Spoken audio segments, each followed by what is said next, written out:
Every morning, before the world demands anything from you, your mind is already active. It replays what went wrong yesterday. It predicts what could go wrong today. Without noticing, you wake up reacting instead of deciding. Most people think mornings are about motivation. Stoicism teaches something very different. Mornings are about direction. You don't need loud affirmations. You don't need to pump yourself up. You need a few quiet words that return control to you. Because what you tell yourself first determines how you respond to stress, conflict, fatigue, and uncertainty for the rest of the day. The Stoics understood this long before modern psychology. They knew discipline doesn't start with action, it starts with inner language. In this video, you'll learn 6 powerful words to say to yourself every morning, not to escape reality, but to meet it with clarity, calm, and strength. Say them consistently, and your days won't suddenly become easy. You will become steady. 1. I am responsible. Most mornings don't begin with chaos. They begin with something quieter and more dangerous. A small thought. I didn't sleep well. Today will be stressful. This isn't my fault. Before you even leave your bed, your mind has already begun pushing responsibility outward, onto circumstances, onto people, onto the past.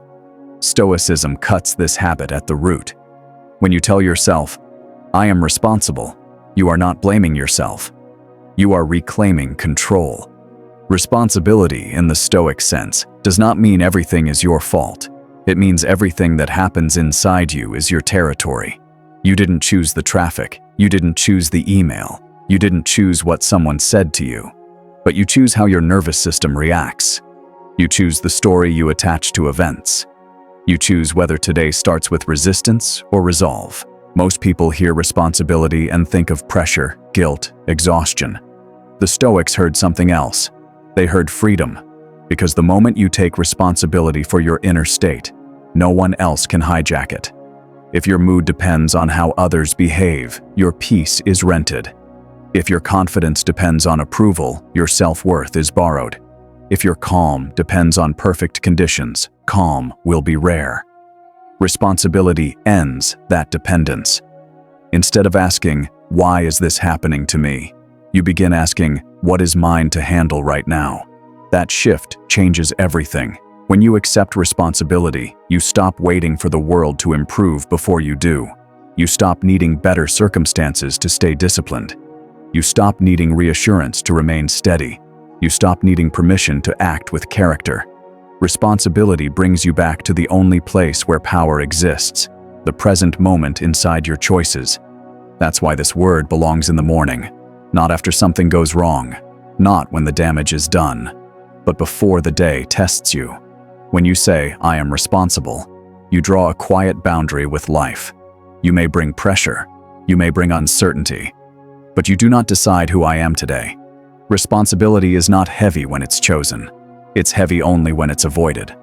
So tomorrow morning, before the phone, before the noise, before the excuses, say it slowly. I am responsible. Not for the world, not for other people, but for the state of mind you bring into the world today. And that is enough. 2. I choose calm. Most people believe calm appears when life becomes easier, when the schedule clears, the conflict fades, the uncertainty settles. Stoicism teaches the opposite. Calm is not something you wait for. It's something you choose, often while things are still unsettled. Every morning, before anything truly happens, your nervous system is already preparing for impact. A message you haven't read yet, a meeting you'd rather avoid, a situation that might not go your way. Many people wake up bracing, tight jaw, shallow breath, mind racing ahead. When you tell yourself, I choose calm, you interrupt that pattern. You remind yourself that agitation is not a requirement, urgency is not authority, and noise is not power. Calm doesn't mean you don't care. It means you care without losing command of yourself. The Stoics trained for this not because life was gentle, but because it wasn't. Calm creates space. Space between stimulus and response. Space between emotion and action. Space where wisdom can speak. Without calm, even intelligence turns reactive. Without calm, discipline collapses under pressure. Without calm, you end up fighting shadows instead of facing reality. Think of how many problems escalate simply because someone couldn't stay calm long enough to choose. A sharp reply, a rushed decision, a reaction that felt justified in the moment but cost more afterward. Calm prevents this. When you choose calm in the morning, you're not expecting a perfect day. You're preparing for an imperfect one. You're telling yourself, no matter what appears today, I will meet it without panic.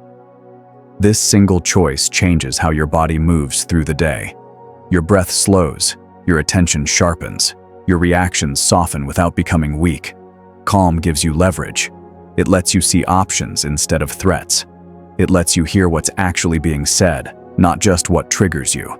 It lets you respond in ways that preserve your dignity. Here's the quiet truth. People who cannot be rattled are difficult to control.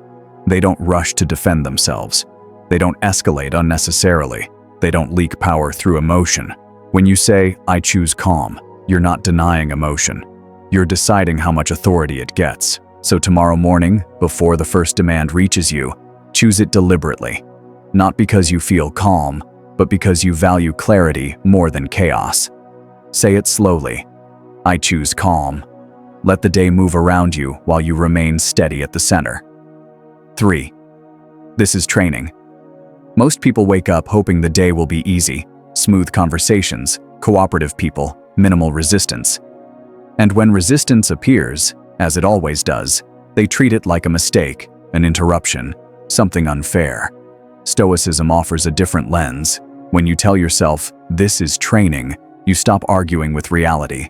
You begin to see difficulty not as an enemy, but as a necessary partner in growth. Think about how strength is built.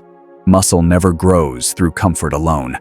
Endurance is not formed in ease. Clarity doesn't appear without friction. Yet every morning, many people quietly hope for a day that asks nothing of them. When the alarm feels heavy, when focus is low, when motivation doesn't show up, they assume something is wrong. A Stoic says something else. This is exactly what practice looks like. Training is rarely dramatic. It is quiet, repetitive, and often uncomfortable. It's getting up when you don't feel ready, staying composed when someone tests you, doing what needs to be done without waiting for inspiration. When you label the day as training, irritation loses its sharpness. Traffic becomes practice in patience. The delay becomes practice in restraint. The difficult person becomes practice in self-command. Nothing feels personal anymore. Nothing is wasted. Even fatigue has a role. It teaches you how to move with less energy, but more intention. It shows you what actually matters. It reveals where your discipline ends and where it must be strengthened. This mindset prevents resentment. Instead of asking, why is this happening to me?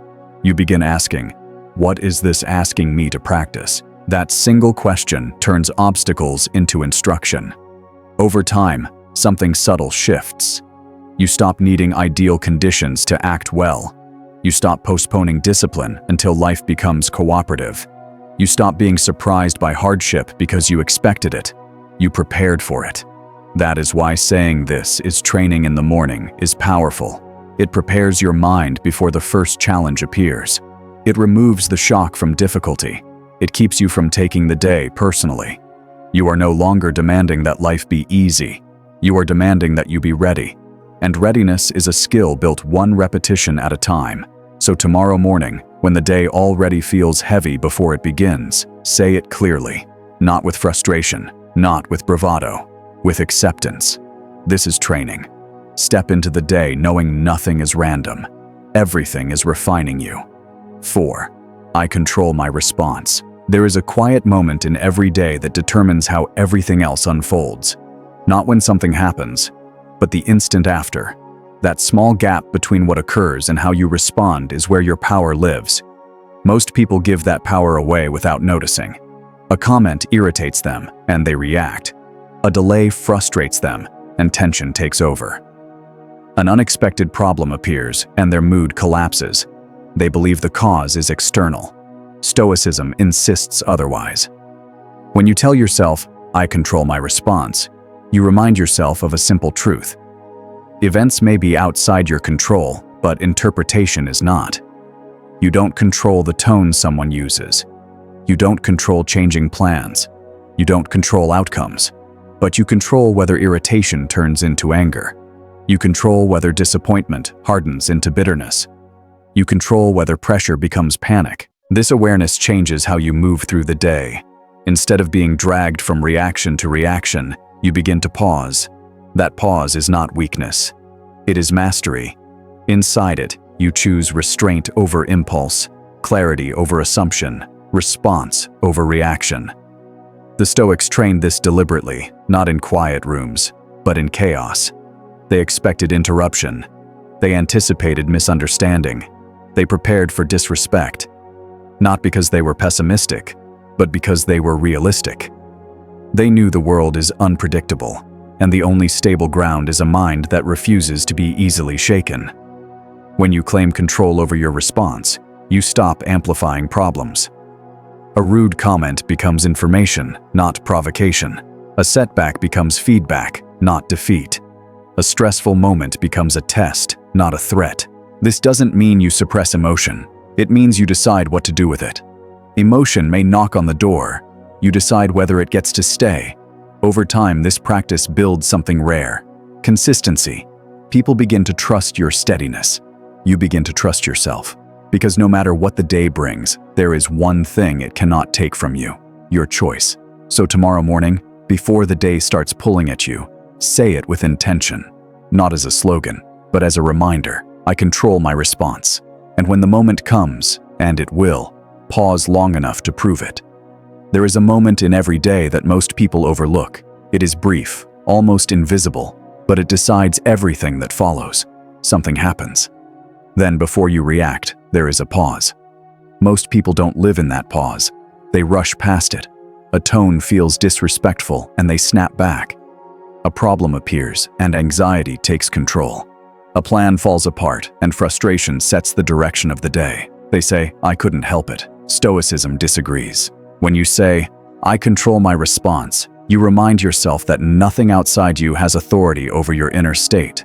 You don't control what people say. You don't control delays, mistakes, or interruptions. You don't control outcomes, but you control whether energy leaks into anger. You control whether pressure becomes panic. You control whether discomfort turns into resentment. This understanding reshapes stress. Stress no longer attacks you. It informs you. It shows where expectations are rigid. It reveals where the ego wants to react. It highlights where discipline is still being trained.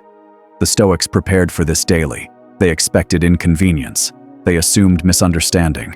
They anticipated moments that would test their composure.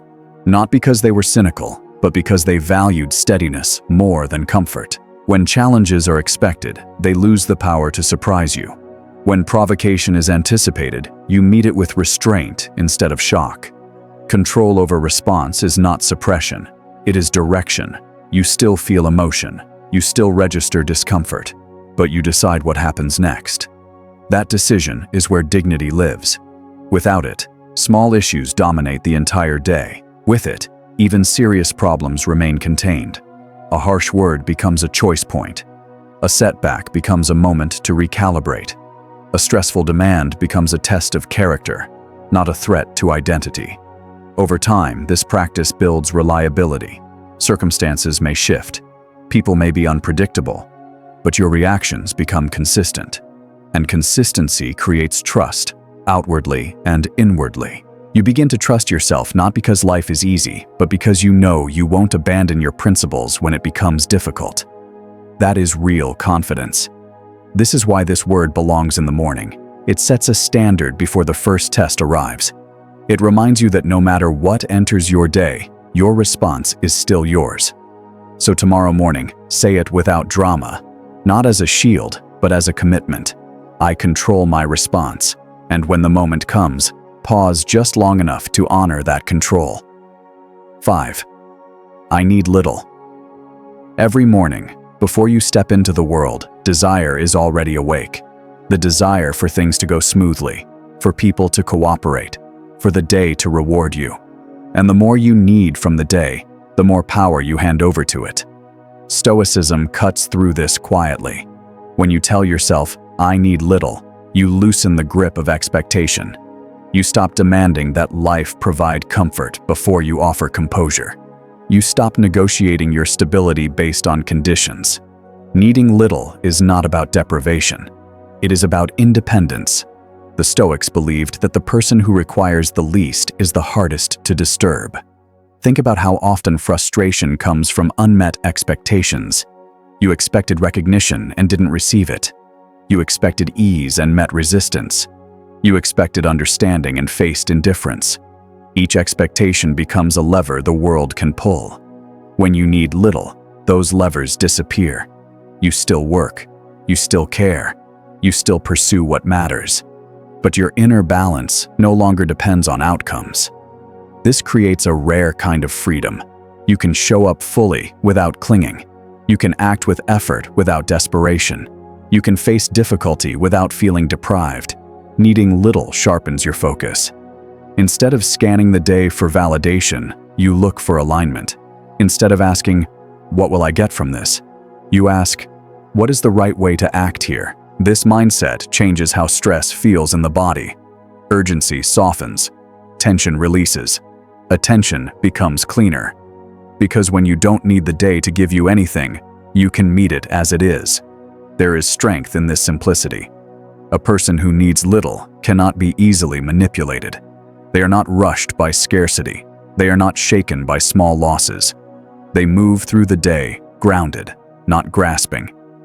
That is why this word belongs in the morning. It resets expectations before they quietly harden. It prevents disappointment before it forms. It protects your dignity. So tomorrow morning, before wants begin listing themselves, say it clearly, not with resignation, but with relief. I need little, and notice how the day feels lighter, not because it changed, but because you did. From the moment the day begins, desire starts making requests. More time, more appreciation, more ease, more certainty. Most people don't notice how heavy these quiet demands become. They wake up already needing the day to cooperate in order to feel stable. Stoicism offers a quieter path. When you tell yourself, "I need little," you step out of that dependency. You are not lowering standards. You are reducing vulnerability. Needing little does not mean you stop striving. It means your inner balance no longer relies on outcomes. The Stoics understood something modern life often forgets. The more you need, the more fragile you become. If you need praise to feel confident, silence will unsettle you. If you need smooth conditions to stay calm, friction will derail you. If you need constant progress to feel worthy, delay will feel like failure. Needing little closes these openings. You still act, you still care, you still pursue what matters, but you are no longer bargaining your peace. This changes how the day is experienced. You stop scanning for validation.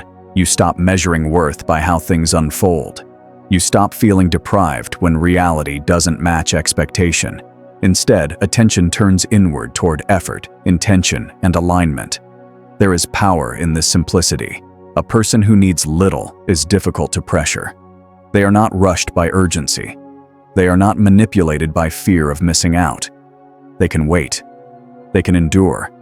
They can remain composed when others become reactive. This mindset softens stress at its source. When expectations shrink, tension follows. When demands decrease, clarity increases. When need loosens its grip, freedom expands. Needing little also sharpens gratitude. Not forced gratitude, but genuine awareness. You notice what is enough. You recognize what is already present. You stop overlooking stability while chasing excess. This steadiness carries into how you treat others. You become less demanding, less reactive, more grounded, because you are no longer asking the world to constantly prove itself to you. That is why this word belongs in the morning. It resets desire before it multiplies. It protects equilibrium before the day makes its offers. So tomorrow morning, before expectation begins its quiet negotiations, say it calmly, not as denial, but as clarity. I need little. And notice how much lighter the day feels, not because you gained more, but because you stopped requiring it. 6. I begin again. Every morning carries more than a new day. It carries what came before it.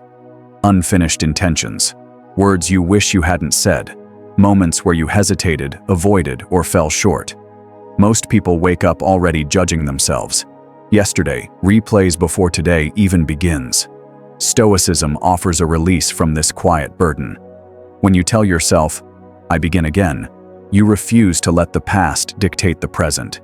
This is not denial, it is discernment. The Stoics never believed in pretending mistakes didn't happen. They believed in not letting mistakes define you. There is a difference. If you treat yesterday as a verdict, you wake up constrained. If you treat it as instruction, you wake up capable. Beginning again means acknowledging what happened without dragging it forward as identity. You may have failed to stay disciplined. You may have reacted poorly. You may have abandoned a commitment. None of that cancels your ability to choose differently now. Most people don't struggle because they fail. They struggle because they assume failure is permanent. They tell themselves, "This is just who I am," or "I always mess this up." Those sentences quietly close the door to growth. "I begin again" opens it. It says, "I'm not starting from zero, but I'm not trapped by momentum either." This mindset restores agency. It prevents shame from hardening into self-concept. It prevents regret from turning into paralysis. It keeps you engaged instead of withdrawn. Beginning again does not require enthusiasm. It requires honesty. You don't need inspiration. You don't need to erase disappointment. You only need to recognize that this moment is still available. The Stoics understood this deeply. They reviewed their days in the evening not to punish themselves, but to learn. In the morning, they released what no longer served improvement. They did not carry guilt forward as motivation. They carried clarity. This practice builds resilience quietly. Instead of collapsing after missteps, you recalibrate. Instead of quitting when progress stalls, you reset. Instead of identifying with mistakes, you outgrow them over time. This creates a powerful internal rhythm. Effort, reflection, renewal, again and again. Beginning again also changes how you relate to time. You stop seeing days as verdicts. You stop seeing setbacks as endpoints. You see them as intervals, a stretch of effort, a moment of learning, a chance to return. This removes the pressure to be perfect. Perfection demands consistency without error. Character asks for consistency with correction. "I begin again" aligns you with the second. It allows discipline to stay humane. It allows growth to remain sustainable. It lets you stay in the process without burning out. This matters most in the morning, because morning is when identity is negotiated. If you wake up believing yesterday defines you, your actions follow that belief. If you wake up knowing today is still available, your behavior adjusts accordingly. This single sentence restores that availability. It reminds you that no matter how often you drift, you can return.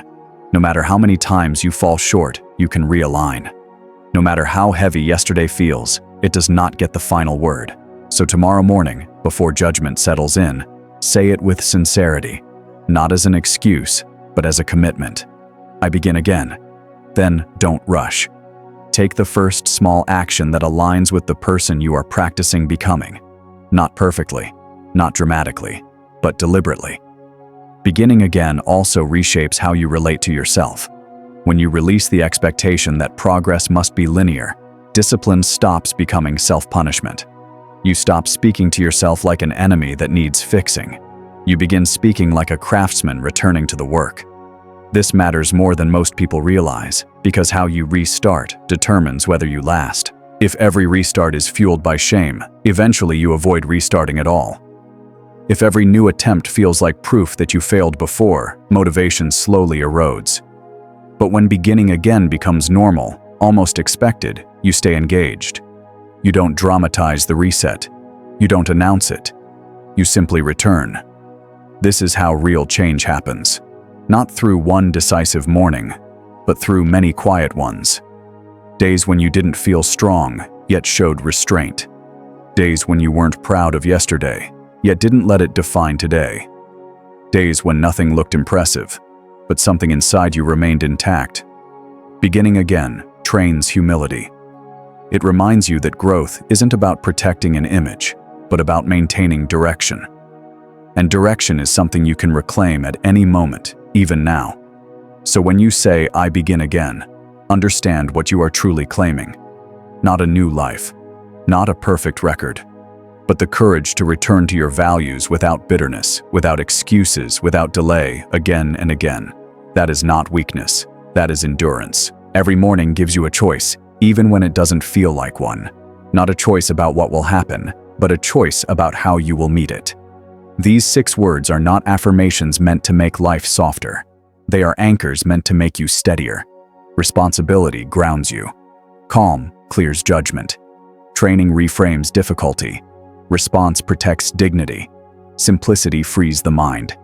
And beginning again keeps you moving forward without carrying unnecessary weight. You don't need to say all of them perfectly. You don't need to feel strong when you say them. You only need to return to them, especially on the mornings when you don't want to.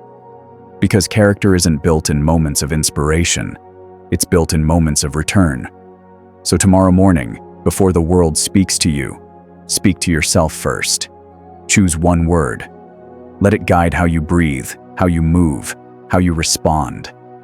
The day may not become easier, but you will become steadier. And in a world that constantly tries to pull you off center, that steadiness is strength.